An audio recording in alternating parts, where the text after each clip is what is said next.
انعام کی آیت نمبر 42 سے آج کا درس شروع ہو رہا ہے۔ ارشاد ہے، اور بے شک ہم نے آپ سے پہلے کئی امتوں کی طرف رسول بھیجے، پھر ہم نے ان کو تنگی اور تکلیف میں مبتلا کر دیا تاکہ وہ گڑ گڑائیں۔ یہاں پر ارشاد یہ ہوا کہ پہلے بھی ایسے ہوتا رہا کہ جب رسول آتے، انبیاء آتے، لوگوں کو حق کا پیغام دیتے، اللہ کی طرف بلاتے، گناہوں سے منع کرتے تو لوگ کہنا نہیں مانتے تھے۔ انسانی نفس کا مزاج ہے کہ وہ اپنی تسکین چاہتا ہے، اور اس تسکین میں جس کی بھی مخالفت ہو وہ اس کو چاہیے ہوتا ہے۔ تو پہلے بھی ایسا ہوتا رہا، لوگ نہیں مانتے تھے، تو پھر کیا ہوتا تھا؟ اللہ تعالیٰ ان کو تکالیف میں مبتلا کر دیتا تھا۔ یہ اللہ تعالیٰ کا طریقہ ہے، اور یہ جو تکلیف ہے نا، یہ عذاب نہیں ہے، یہ رحمت ہے۔ کیوں؟ اس کی وجہ آگے بیان ہو رہی ہے، کیوں ان کو تکلیف میں مبتلا کیا، تنگی میں مبتلا کیا؟ لعلہم یتضرعون، تاکہ وہ گڑ گڑائیں، وہ دعائیں مانگیں، وہ روئیں، آہوزاری کریں، تو کہیں یا اللہ غلطی ہوگی معاف کر دے، یہ گرفت آئی ہماری ہی کوئی خطا ہوگی، یہ نقصان ہوا ہم سے ہی کوئی غلطی ہوئی ہے، یا اللہ معاف کر دے۔ ایک تو وہ اللہ سے گڑ گڑا کر پھر دعا مانگتے ہیں، اور پھر جو سمجھدار بندہ ہوتا ہے نا، وہ جہاں بھی ٹھوکر کھائے نا، وہ رک کر غور کرے گا کیوں ٹھوکر لگی، جہاں بھی اس کو نقصان ہو وہ غور کرتا ہے تاکہ نیکسٹ ٹائم نہ ہو، دوبارہ نہ ہو۔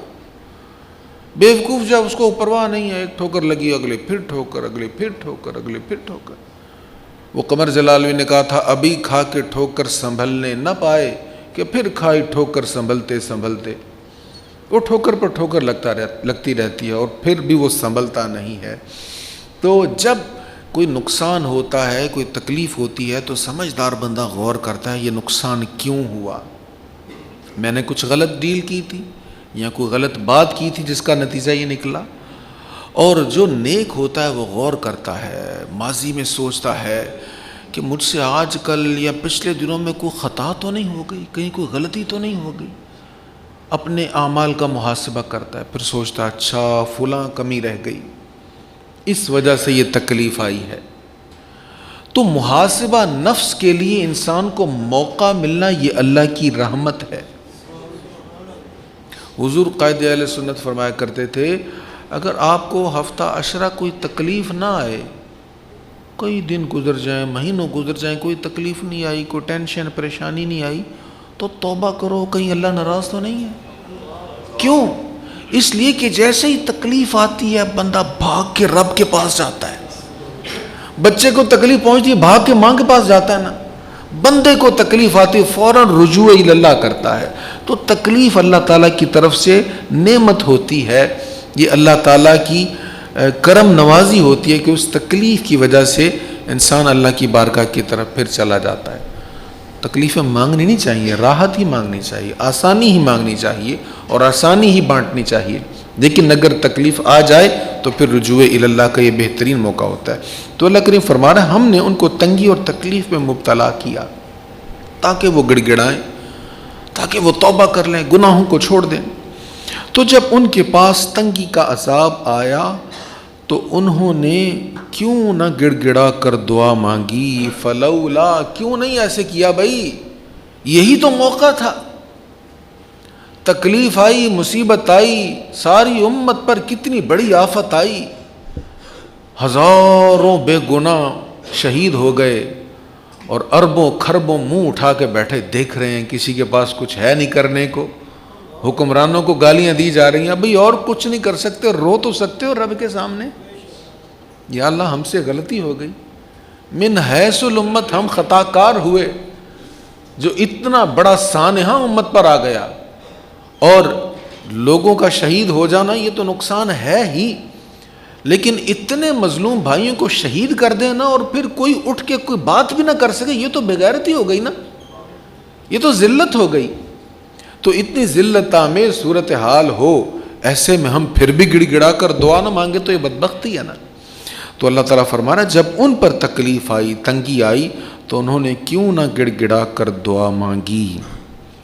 اس کی وجہ پھر آگے بیان ہوگی، وَلَٰكِنْ قَسَتْ قُلُوبُهُمْ، پہلی وجہ ان کے دل سخت ہو گئے تھے۔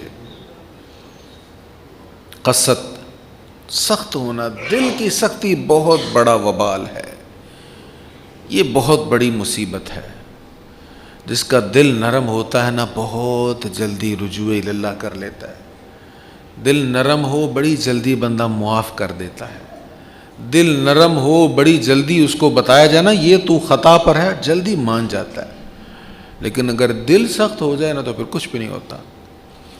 قرآن کریم نے بنی اسرائیل کے متعلق ہم پہلے پارے سے پڑھ رہے ہیں، سورۃ بقرہ پہلے پارے میں ہم نے پڑھا تھا، ثم قست قلوبکم، پھر ان کے دل سخت ہو گئے۔ انہوں نے دیکھا اتنا بڑا واقعہ کہ گائے کے ٹکڑے کو مارا، ایک مردے کو، مردہ اٹھ کر جی اٹھا، عظیم الشان نشانیاں دیکھی، لیکن پھر بھی انہوں نے کوئی اثر نہیں لیا، کوئی فائدہ نہیں لیا۔ وجہ کیا تھی؟ دل سخت ہو گئے تھے۔ پتھر بھی اللہ تعالیٰ فرماتا کچھ ایسے ہوتے ہیں جو اللہ کے خوف سے گر پڑتے ہیں، جن سے پانی جاری ہو جاتا، لیکن یہ تو پتھروں سے بھی سخت ہو گئے، جو نصیحت قبول ہی نہیں کر رہے، نہ اللہ کا پیغام قبول ہو رہا ہے، نہ حضور کا فرمان قبول ہو رہا ہے۔ تو یہ دل کی سختی ہوتی۔ پہلی وجہ یہ بیان ہوئی، وہ کیوں نہیں گڑ گڑائے تکلیفوں کے باوجود؟ قست قلوبہم، ان کے دل سخت ہو گئے۔ دوسری وجہ وزین، اسی سے تزیین و آرائش ہے، مزین کرنا، یہ عربی کا لفظ ہے مزین۔ وزین لہم الشیطان ما کانوا یعملون، اور شیطان نے مزین کر دیا، کیا خوبصورت بنا کے کیا دکھایا؟ جو وہ کام کر رہے تھے، جو وہ اعمال کر رہے تھے، جو وہ برے کام کر رہے تھے، شیطان نے خوبصورت بنا کے دکھا دیا۔ LGBTQ+، اس کو خوبصورت بنا کے شیطان دکھا رہا ہے، ہمیں مزین کر کے دکھایا جا رہا ہے۔ وہ خرافات جس کو کافر بھی پہلے کہتے تھے بھئی یہ بڑی غلط چیز ہے، وہ واہیات کام جس کو آج کافروں کی بہت ساری سٹیٹس میں، بہت سارے علاقوں میں آج بھی ممنوع ہے، ان کو حسین بنا کے دکھایا جاتا ہے، اور اسی کو انسانی حقوق کی آڑ میں حسین بنا کے دکھا دیا جاتا ہے۔ بے حیائی کے کام، فحاشی کے کام، ہم جنس پرستی کے کام، ان کو مزین کر کے دکھایا جا رہا آج کے دور میں بھی۔ تو اللہ تعالیٰ فرما رہا ہے وہ پہلے لوگ جو برباد ہو گئے، جن پر اللہ کا عذاب آیا، اس کی وجہ کیا تھی؟ اللہ نے ان پر تکلیف بھیجی تاکہ وہ گڑ گڑائیں، توبہ کریں، انہوں نے نہیں، تکلیف کے باوجود وہ نہیں گڑ گڑائے، تکلیف کے باوجود انہوں نے توبہ نہیں کی۔ کیوں نہیں توبہ کی؟ پہلی وجہ ان کے دل سخت ہو گئے تھے۔ دل کب سخت ہوتے ہیں؟ حضور علیہ الصلوۃ والتسلیم کا فرمان ہے، انسان جب گناہ کرتا ہے نا تو دل پر ایک چھوٹا سا نشان پڑ جاتا ہے، ایک گناہ کی وجہ سے۔ اچھا، اگر وہ توبہ کر لیتا ہے، معافی مانگ لیتا ہے اللہ سے، تو وہ صاف ہو جاتا ہے، لیکن اگر پھر وہ اگلا گناہ کر دیتا ہے تو پھر ایک اور نشان پڑتا ہے، آہستہ آہستہ سارا دل سیاہ ہو جاتا ہے۔ اور دل کی سیاہی کا علاج بھی یاد الہی ہی ہے، جیسے کہ 30ویں پارے میں کلا بل رون، یہ دلوں کا میل کچیل، زنگ، حضور علیہ السلام نے اس کی وضاحت فرمائی، یہ ران ہے، یہ میل کچیل ہے، یہ زنگ ہے، اس کو دور کرنا ہے تو اللہ کو یاد کرنا ہوگا، اللہ تعالیٰ کی ارشادات میں غور و فکر کرنا ہوگا، سوچنا ہوگا، تدبر کرنا ہوگا۔ اللہ ہمیں توفیق دے۔ تو فرمایا پہلی چیز ان کے دل سخت ہو گئے تھے، دوسری چیز وہ جو برے کام کرتے تھے شیطان ان کو حسین بنا کے دکھاتا تھا۔ دیکھیے ایک انسان غلط کام کرتا ہے، اس کو پتہ ہے یہ کام غلط ہے، تو وہ غلط کام کو اگرچہ وہ انجوائے کر رہا ہوتا، اس کا مزہ لے رہا ہوتا، لیکن اس کے ذہن میں ندامت بھی ہوتی، یار یہ ہے غلط، کر میں غلط رہا ہوں۔ اب ندامت کی وجہ سے وہ لوگوں سے چھپائے گا بھی، اللہ سے ڈرے گا بھی، ذہن میں کچھ نہ کچھ ہوگا، نہیں یہ ہے غلط، کیسی ہی ندامت ہو، لیکن اگر وہ اس برے کام کو سمجھے یہ تو بڑا اچھا کام ہے، تو پھر وہ کسی سے چھپائے گا بھی نہیں، کبھی اس پر توبہ بھی نہیں کرے گا، اور کبھی اس کو ٹھیک کرنے کی کوشش بھی نہیں کرے گا۔ آج ہمارے میڈیا پر یہ کام ہو رہا ہے شد و مد کے ساتھ، بڑی زور و شور کے ساتھ، کہ جو غلط کام ہے اس کو حسین کر کے دکھایا جا رہا ہے، تاکہ ذہن بن جائے یہ تو اچھا کام تھا، یہ تو بہت بہتر تھا۔ اللہ کریم فرما رہا ہے شیطان نے ان کے برے کام ان کے سامنے مزین کر دیے، حسین بنا دیے۔ پھر کیا ہوا؟ وقت گزرتے گزرتے بہت کچھ ہو جاتا ہے، انسان برائی پر برائی کرتا رہے، توبہ نہ کرے تو وہ والی صورتحال نہیں رہتی جو آج ہے، کل اور ڈاؤن، آگے والے دنوں میں اور زیادہ نیچے، پھر اور نیچے، پھر اور نیچے، ظلمت پہ ظلمت، ظلمت پہ ظلمت بڑھتی جاتی ہے۔ پھر اس کا انجام کیا ہوتا ہے؟ فَلَمَّا نَسُوا مَا ذُكِّرُوا بِهِ، پھر جب وہ اس نصیحت کو بھول گئے جو انہیں کی گئی تھی، جو انہیں کہا گیا تھا، ان کی کتابوں میں جو انہیں کہا گیا تھا، وہ اس کو بھی بھول گئے، گناہوں پر اتنے عادی ہو گئے کہ اس کو بھی بھول گئے۔ پھر کیا ہوا؟ فَتَحْنَا عَلَيْهِمْ أَبْوَابَ كُلِّ شَيْءٍ، اللہ تعالیٰ نے ان پر دروازے کھول دیے۔ یہ بڑی اہم بات ہے سمجھنے والی۔ کس چیز کے دروازے کھولے؟ عذاب کے؟ نہیں، ہر نعمت کے دروازے کھول دیے اللہ نے، ہر نعمت کے دروازے۔ کن پر؟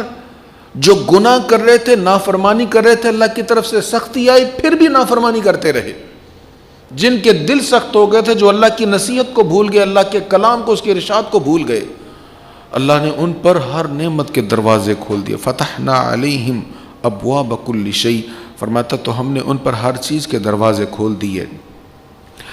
حتی اذا فرحوا بما اوتوا، حتیٰ کہ جب وہ ان چیزوں پر اترانے لگے، خوش ہونے لگے، تکبر کرنے لگے جو ان کو دی گئی تھیں، تو کیا ہوا؟ اخذناہم بغتہ، ہم نے انہیں پکڑ لیا، اچانک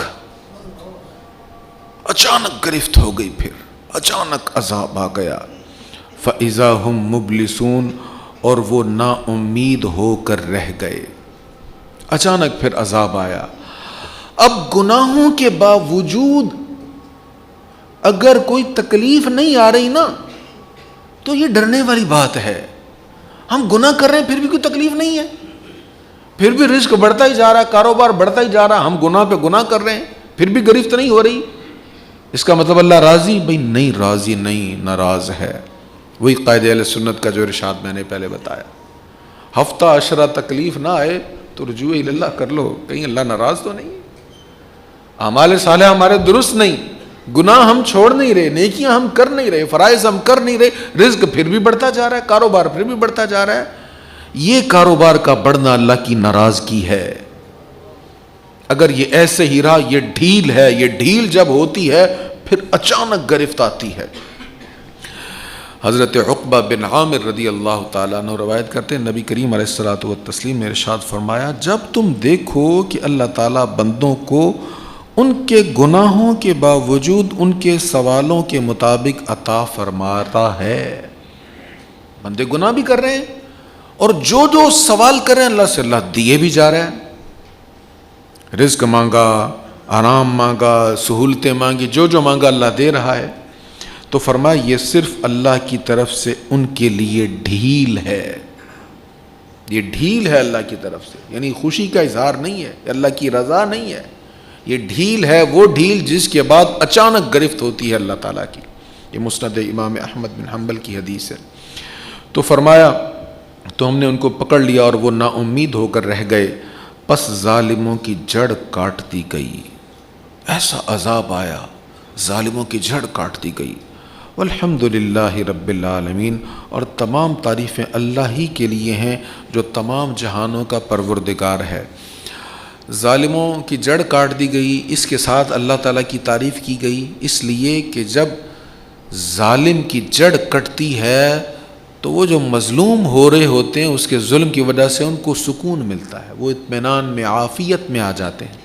یہی وجہ ہے کہ ابو جہل مرا تو حضور کی زبان سے کلمہ شکر ادا ہوا، مسیلمہ کذاب کے مرنے کی اطلاع پہنچی تو سیدنا صدیق اکبر سجدے میں گر گئے۔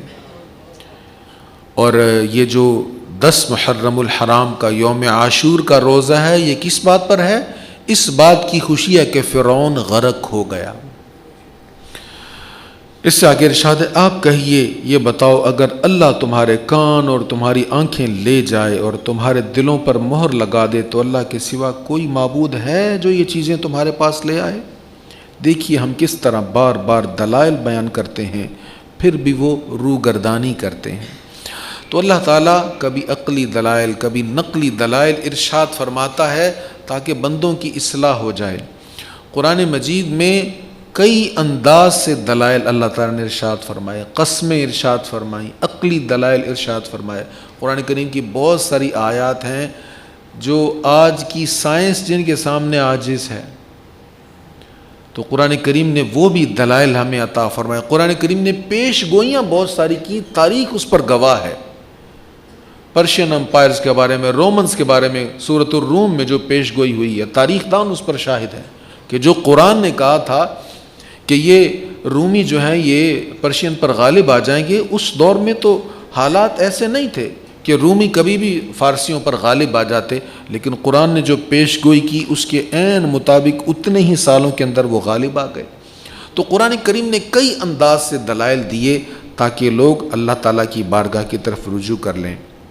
پھر ارشاد ہے آپ کہیے یہ بتاؤ اگر تمہارے پاس اچانک یا کھلم کھلا اللہ کا عذاب آ جائے تو ظالم لوگوں کے سوا اور کون ہلاک کیے جائیں گے؟ اور ہم صرف خوشخبری سنانے والے اور ڈرانے والے رسول بھیجتے ہیں۔ پھر جو لوگ ایمان لائے اور انہوں نے نیک عمل کیے تو ان پر نہ کوئی خوف ہوگا اور نہ وہ غمگین ہوں گے۔ تو جو رسول آتے ہیں وہ خوشخبری بھی سناتے ہیں اور ڈراتے بھی ہیں۔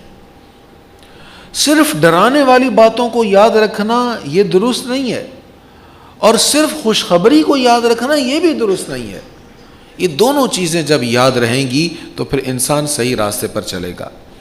خوشخبری بشارت جو ہے وہ اس کو ترغیب دلاتی ہے، اس کو امید دلاتی ہے، اور جو ڈرانے والی باتیں ہیں وہ اس کو گناہوں سے بچاتی ہیں۔ اور جب یہ دونوں کیفیتیں انسان میں ہوتی ہیں پھر راہ عمل پر چلتا رہتا ہے۔ اس سے آگے ارشاد ہے اور جن لوگوں نے ہماری آیتوں کو جھٹلایا ان کو اس وجہ سے عذاب ہوگا کہ وہ نافرمانی کرتے تھے۔ یفسقون، فسق، نافرمانی۔ تو اللہ تعالیٰ کے حکم کی نافرمانی وہ سبب ہے جس کی وجہ سے عذاب آتا ہے، یہ عذاب لانے والا کام ہے۔ آج کل ہم سمجھتے ہیں کہ یہ تو سبھی کر رہے ہیں نا، یہ تو معمول کی بات ہے، سب سارے کر رہے ہیں، کیا پڑھے لکھے کیا جاہل، کیا اچھے کیا برے، کیا نمازی کیا بے نمازی، سبھی کر رہے ہیں۔ بھئی سبھی اگر فسق کر رہے ہیں تو وہ فسق کی کیٹیگری سے باہر تو نہیں آ گیا۔ یہ دنیا کے قوانین میں ایسا ہے کہ جہاں عمومی رائے ہو جائے، یہ جمہوری نظام زندگی میں آپ ایسا کہہ سکتے ہیں کہ ساری قوم متفق ہوگی اس کام پر تو اس کو آپ نے قانونی طور پر جائز کر دیا۔ اللہ کے ہاں ایسا کچھ نہیں ہے۔ جس کو اس نے حرام قرار دیا ساری قوم وہ کام کرنے لگ جائے وہ حرام ہی رہے گا۔ جس کو اللہ نے حرام حلال کر دیا ہے سبھی اس کو برا سمجھنے لگ جائیں وہ حلال ہی رہے گا۔ اس سے آگے ارشاد ہے آپ کہیے میں تم سے یہ نہیں کہتا کہ میرے پاس اللہ کے خزانے ہیں، اور نہ میں از خود غیب جانتا ہوں، اور نہ میں تم سے یہ کہتا ہوں کہ میں فرشتہ ہوں۔ میں صرف اسی چیز کی پیروی کرتا ہوں جس کی میری طرف وحی کی جاتی ہے۔ آپ کہیے کیا اندھا اور دیکھنے والا برابر ہے؟ کیا تم غور نہیں کرتے؟ کفار نبی پاک علیہ الصلوۃ والسلام کے پاس آتے اور آ کر کہتے اچھا اگر آپ اللہ کے نبی ہیں تو آپ یہ سونے کا بنا دیں یہ پہاڑ ہمیں، یہ زمین چاندی کی ہو جائے، آپ یہاں سے یہ دریا جاری فرما دیں، عرب کی زمین آپ جانتے ہیں خشک ہے، آپ یہاں سے ندیاں جاری کر دیں۔ اور پھر حضور علیہ الصلوۃ والسلام کے بارے میں کہتے ہیں اچھا یہ اگر نبی ہیں تو پھر انہوں نے شادی کیوں کی؟ اگر یہ نبی ہیں تو پھر کھاتے پیتے کیوں ہیں؟ اور نبی پاک علیہ الصلوۃ والسلام کے بارے میں کہتے کہ جیسے ہم ان سے ڈیمانڈ کرتے ہیں ہمیں غیب کے بارے میں یہ اطلاع دیں، اس طرح کیوں نہیں ہمیں بتاتے؟ اب نبی پاک علیہ الصلوۃ والسلام نے یہ تو کبھی کہا ہی نہیں تھا کہ میں فرشتہ ہوں۔ حضور علیہ الصلوۃ والسلام نے یہ تو کہا ہی نہیں تھا کہ میں از خود سب کچھ جان لیتا ہوں۔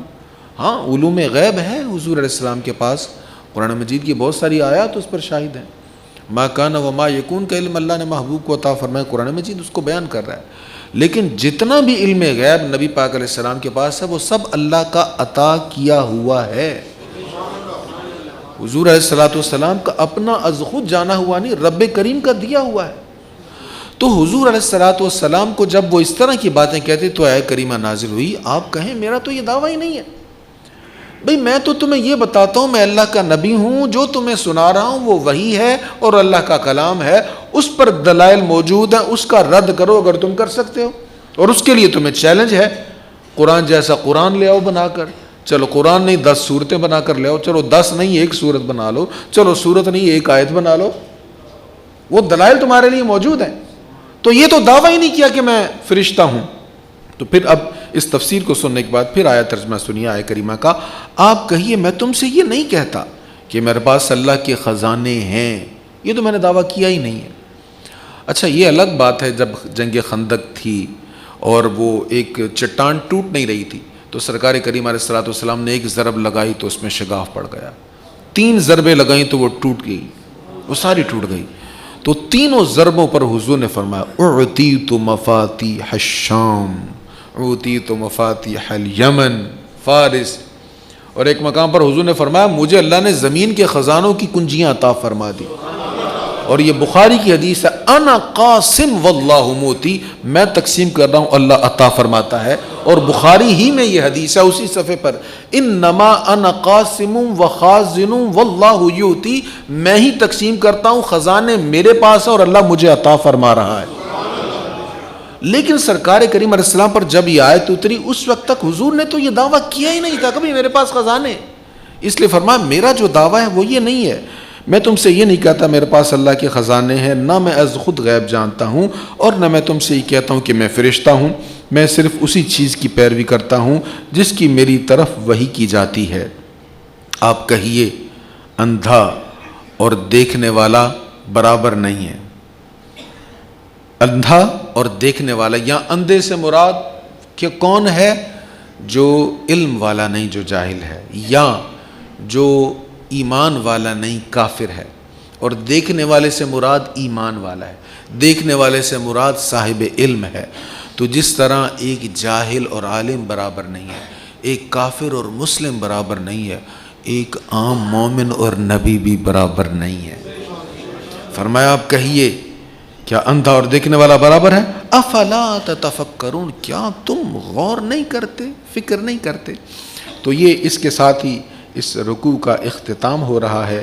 نبی کریم صلی اللہ تعالیٰ علیہ وآلہ وسلم کے متعلق یہاں پر یہ بیان ہوا کہ مجھ پر وحی نازل ہوتی ہے، اور اس ایک لفظ سے وحی سے پتہ چل جاتا ہے کہ سرکار کریم علیہ الصلاۃ والتسلیم تمام انسانوں میں سب سے بلند ہیں، ارفع و اعلیٰ ہیں کہ آپ کو اللہ نے نبی بنایا، اور پھر نبیوں میں افضل ہیں کہ آپ کو اللہ نے رسول بنایا، پھر رسولوں میں افضل ہیں تلک الرسل فضلنا بعضهم علی بعض، میں ہم پڑھ چکے ہیں کہ اللہ تعالیٰ نے آپ کو امام الانبیاء اور سب رسولوں سے افضل بنایا۔